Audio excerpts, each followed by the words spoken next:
I'm Colin and welcome to a bonus episode of Old Oscar Countdown. And in this episode, I'm going to be giving my Golden Globe predictions for a couple days from now when we're going to be getting the Golden Globes award ceremony. The first time in a year since it has actually been aired on television after sort of going through a reconstruction last year of the sort of voting members and the people who actually vote on the Globes and doing a reevaluation. They've been let back onto the air by NBC and are doing an award show. So because that will ultimately, I believe, have impact on the Oscar race, I decided to cover it and give my predictions.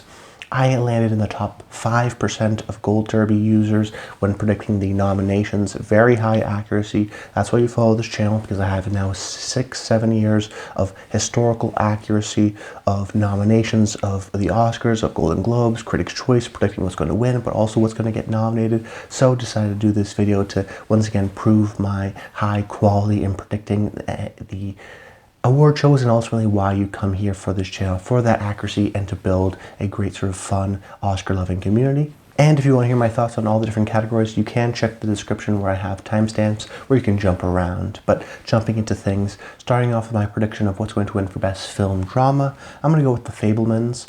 Now this is a movie that has been sort of slipping in the Best Picture contention. I think for a lot of people they had it as their #1 potential Best Picture winner, but I think it has sort of slipped out of that sort of frontrunner status. Some people thinking now Everything Everywhere All at Once or The Banshees of Inisherin are maybe more solidified contenders. I think in part just because they've had sort of longer legs in terms of their streaming bonuses versus something like The Fabelmans, which did very poor at the box office and hasn't been really streaming everywhere like on a big platforms like say in Netflix. But I went with The Fabelmans because when we look at the Globe's past winners, they almost always give an award, a big award, to the movie that quote-unquote should win, the sort of early frontrunner. So we've seen movies like Moonlight, or The Power of the Dog, or Boyhood, or Revenant. These sort of movies that very early on establish themselves as potential Best Picture frontrunners, they ultimately get a win. Why? Because the Globes are so early on in the season, we don't see movies like La La Land get tripped up by the hype and then ultimately end up not winning. We don't see the sort of late-minute coda surge. It is sort of the sort of clear frontrunners ultimately end up winning, particularly at the Golden Globes. And now we do see some surprises every now and again, but then for me the question is, okay, right now The Fabelmans is that sort of movie that is the frontrunner, at least for the past few months has always been that frontrunner, so I think the Globe is going to recognize that and want to sort of be predictive in that sense, in terms of the Oscars. And then also you say, okay, well, what's #2? I think it could go to Elvis, but it could also go to Top Gun Maverick, the sort of populist movie. Elvis makes sense in terms of Bohemian Rhapsody element, but for me, there's not a clear #2, like, oh, Elvis can definitely win in this category, or Top Gun Maverick can definitely win in this category. So for me, ultimately, I went with The Fabelmans because it has been the frontrunner, it has established itself as a serious contender, and I think the Globes will want to be more predictive and sort of go chalk and basic with their first award show back and go with The Fabelmans. Then Best Film Drama Actress, I went with Cate Blanchett from Tar. Well, I think there's a little bit of an inkling in the back of my head that goes, I could sort of weirdly see the Globes go for someone like an Ana de Armas for Blonde. Ultimately, Tar, I think, will prevail here, just because Cate Blanchett is the star of Tar, and the movie got in a surprise nomination in my sense, in terms of a screenplay nomination, so there is a general appreciation more broadly for this movie than I even thought going into Golden Globes nominations. So because of that, because I don't think it's going to get any other wins, and because I think Cate Blanchett is such a dominant performer, I think this is sort of just a clear frontrunner, no real competitor. Cate Blanchett for Tar. I'd be surprised if she doesn't win, except for maybe a surprise, something like an Ana de Armas win for Blonde. Then in the category of Best Film Drama Actor, I went with Austin Butler from Elvis. Now this is really the big who knows category, truly competitive category of the night. And that's because Brendan Fraser is the sort of frontrunner to win Best Lead Actor at the Oscars, yet I don't have him winning in this category.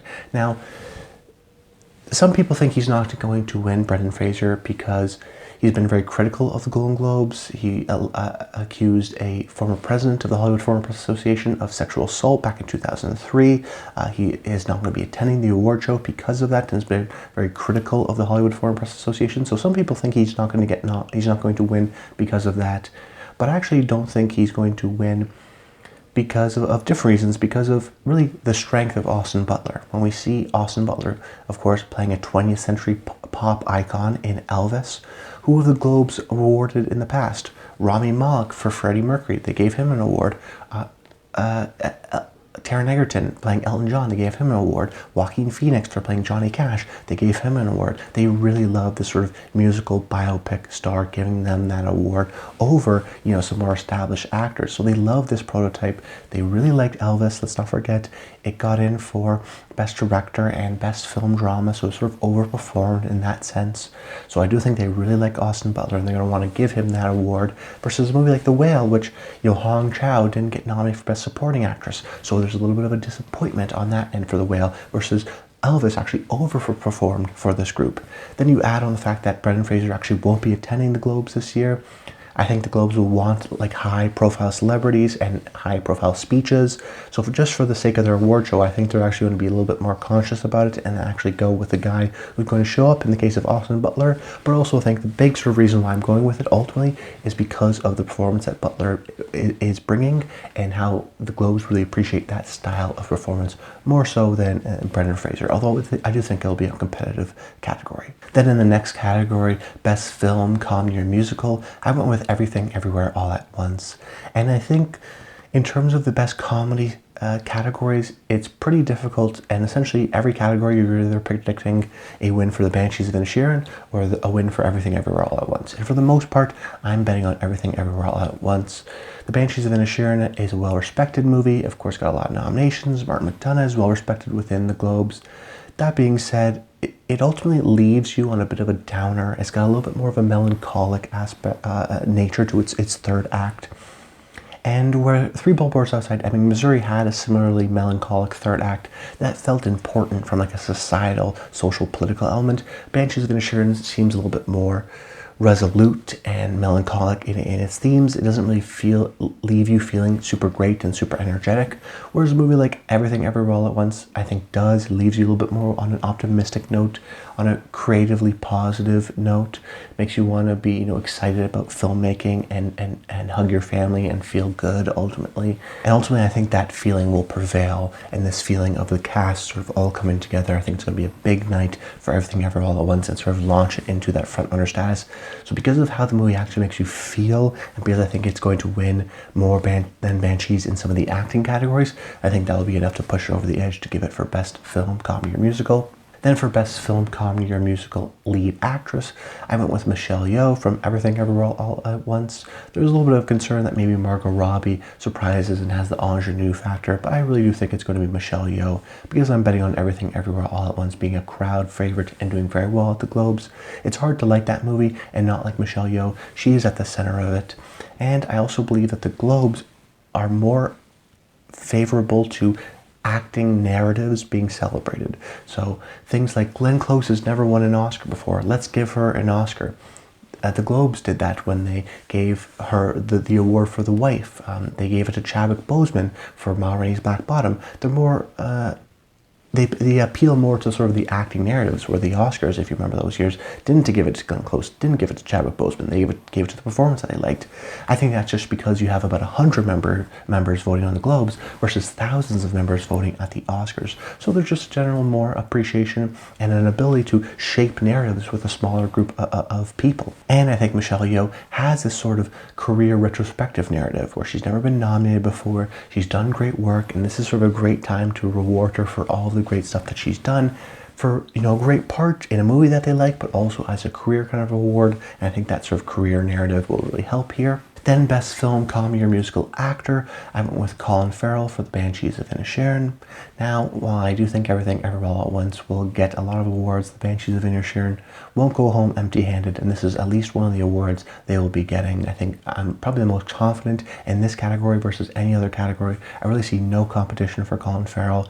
He's in a movie that was well nominated and I think is going to be well liked, and he's an actor who is also well liked. This is his third Golden Globe nomination versus him never even being nominated at the Oscars. So they have a little bit more of an appreciation for him. He's never won. I do think this will be his time to sort of impress in a movie that everyone really likes as a true lead. He's had a great year as well, so they've been seeing him in a lot of movies. I think there's an all-time appreciation for Colin Farrell. I think he easily walks away with this award. Then Best Film Supporting Actress, I went with Jamie Lee Curtis from Everything Everywhere All at Once. This is a category where you could really choose either Everything Everywhere All at Once with Jamie Lee Curtis or The Banshees of Inisherin with Cate Blanchett. But for me, when I think about the Globes, I try to think about the obvious movie and the obvious performance. Those are the types that usually win.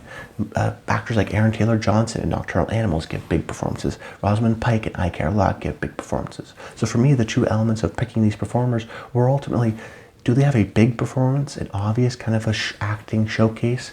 And then, are they a well-liked person? And Jamie Lee Curtis fits into both those boxes. First of all, it's a big performance. It's an absurd performance. She wears hot dog fingers. She has these sort of very unique kind of a way of speaking as that sort of tax audit. A person, of course, has the wig as well. It's very absurd. It's very comedic. It's not the way you sort of traditionally see Jamie Lee Curtis. So she's definitely going out there. So it's a big performance in that regard. But also, she's a very well-liked member of the Globes. You know, she's been nominated 8 times at the Globes for both film and TV, winning back in '94 for film for True Lies. So she's a historic kind of well-nominated person at the Globes, despite not even being nominated at the Oscars. So there's a strong appreciation for Jamie Lee at the Globes. Now she's in a movie that is very well liked and Everything Everywhere All at Once, giving a big performance. So I think those two elements will sort of push her over the edge versus a newcomer like, say, Cate Blanchett.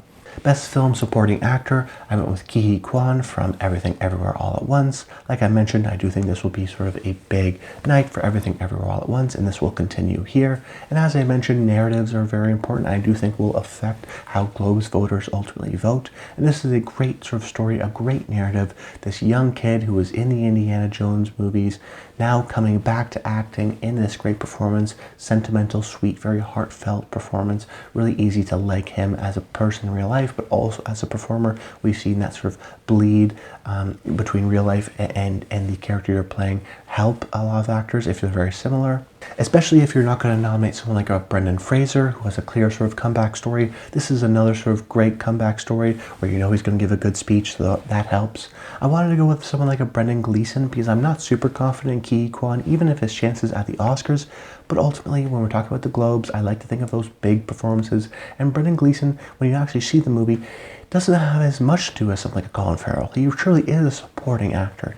And he doesn't have a lot of big speeches. When he's confronted in a lot of reasons as to why aren't you friends with me anymore, he doesn't have sort of these big grandiose speeches. He's very reserved. He's very sort of limited in his dialogue, so he doesn't have those opportunities.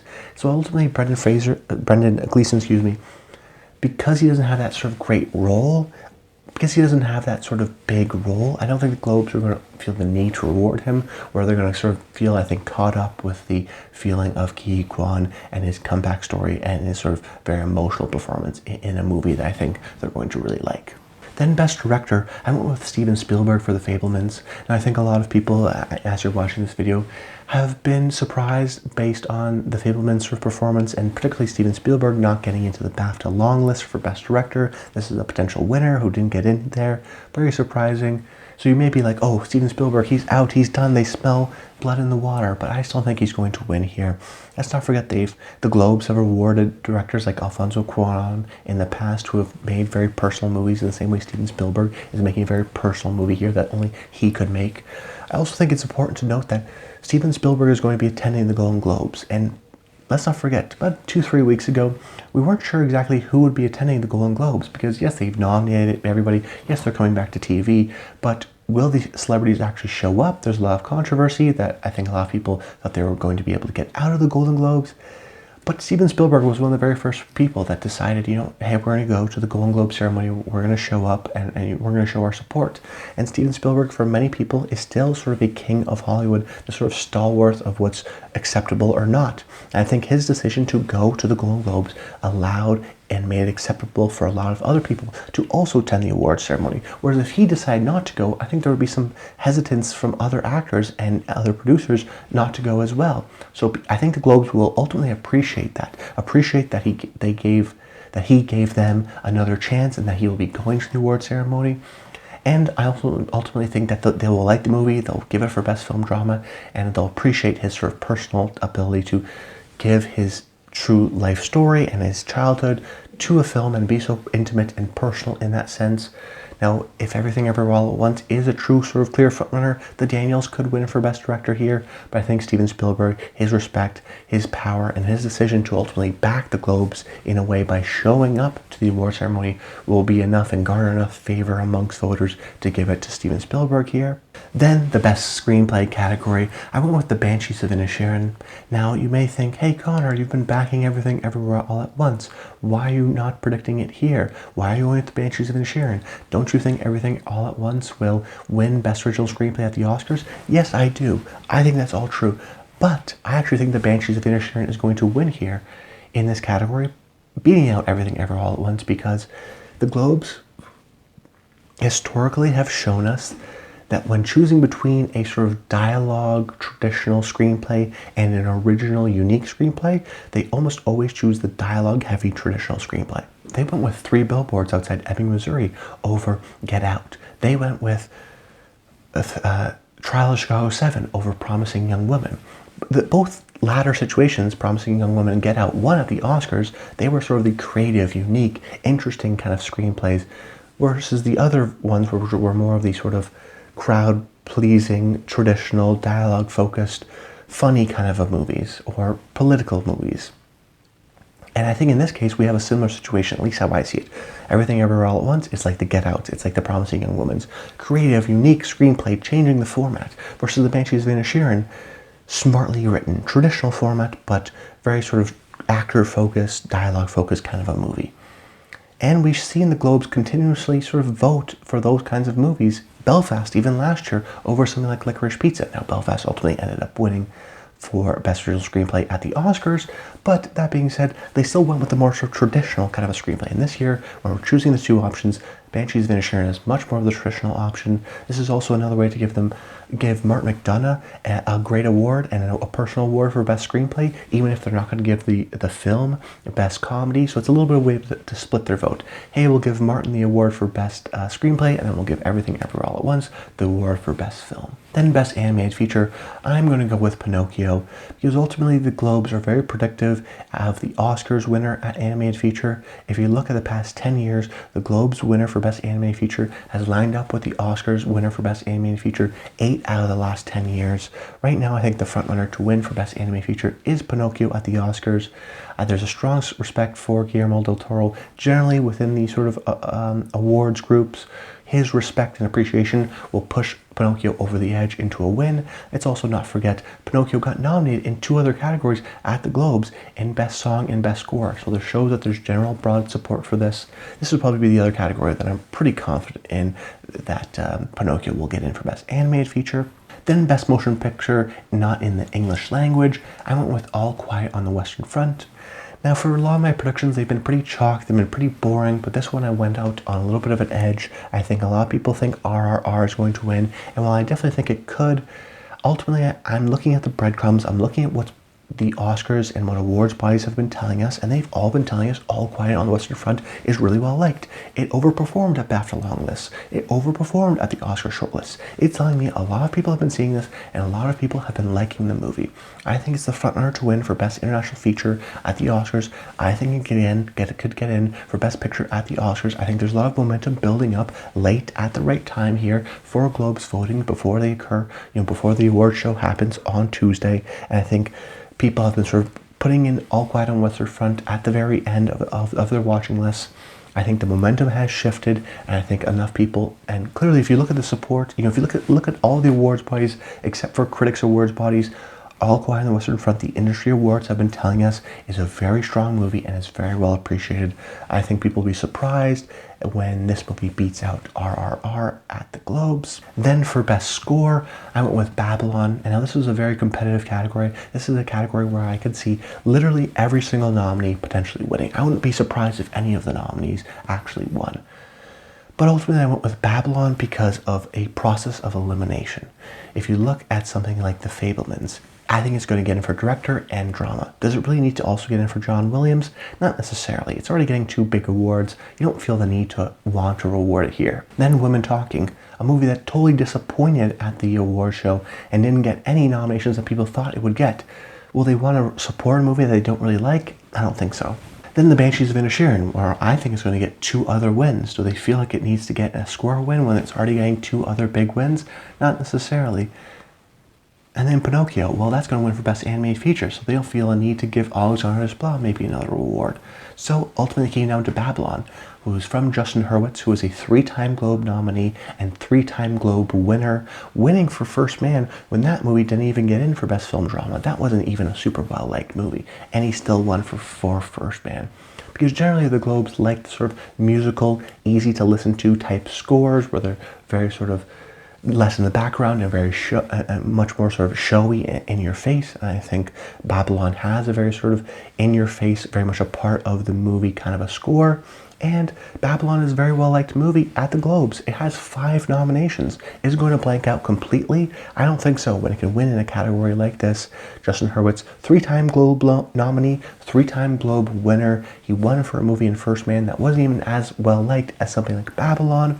I think that will be enough with Babylon being a well-liked movie, Justin Hurwitz being a well-appreciated composer at the Globes. I think that will be enough to push it over the edge and give Babylon the win. And then the final category, Best Song, I went with Black Panther Wakanda Forever. Lift Me Up is the song from Rihanna. And this is another prediction that's a little bit out of the edge, a little bit less chalk. I think a lot of people think it's going to go to Lady Gaga for Hold My Hand from Top Gun Maverick. But for me, when we're talking about Lady Gaga at the Globes, she's not really a big winner. You know, I thought she was going to win for A Star Is Born. She didn't for Best Lead Actress. She got in for Best Original Song, but she didn't get in for there. Her song for The Hunting Ground didn't even get nominated in 2015 when it did at the Oscars. So there's a little bit of sort of weirdness at the Globes where sometimes you think Lady Gaga is well liked, but in terms of actually winning, she's not super well liked as maybe we thought. And ultimately the song is just a over the credits type song versus something like Black Panther Wakanda Forever, which actually overperformed at the Globes, getting in for Angela Bassett. So we know people from the Globes have seen the movie and they like the movie, so that's a positive. And then the song is dedicated to Chadwick Boseman, a Golden Globe winner, so there's an emotional element to the song as well. And then of course the people behind it. Rihanna, like Lady Gaga, is also a celebrity, so if they want a celebrity on stage, they can get Rihanna too. Rihanna tweeted about the Globes when she got nominated, showing her appreciation and her support, so that's a positive. And then who also wrote the song along with Rihanna? Ludwig Göransson, who was a well-respected a composer who got nominated for Black Panther, the first one, and got nominated for Tenet. So there's respect there. So you have respect from the industry side of Ludwig Göransson potentially getting the win, but then also the celebrity of Rihanna, and then a dedication to Chadwick Boseman, a Golden Globe winner. There's all the elements here. I actually think Black Panther Wakanda Forever song will win for Best Original Song. But that's about it, guys. I hope you enjoyed the video. Make sure you comment below. Let me know your thoughts on the Golden Globes. And stay tuned, where Tuesday nights, sort of Wednesday morning, I'm going to be giving my thoughts and reactions to the Golden Globes. And then we're going to get PGA and DGA and WGA, though it's all coming up soon in terms of my reactions of that. And then Critics' Choice is going to be coming up, so I'm going to be giving my predictions of that and my reactions of that. This is a really sort of intense period of time for the Oscars. So if you like the videos, like the video and subscribe to the channel so you never miss a video. That's about it. Until next time, stay tuned.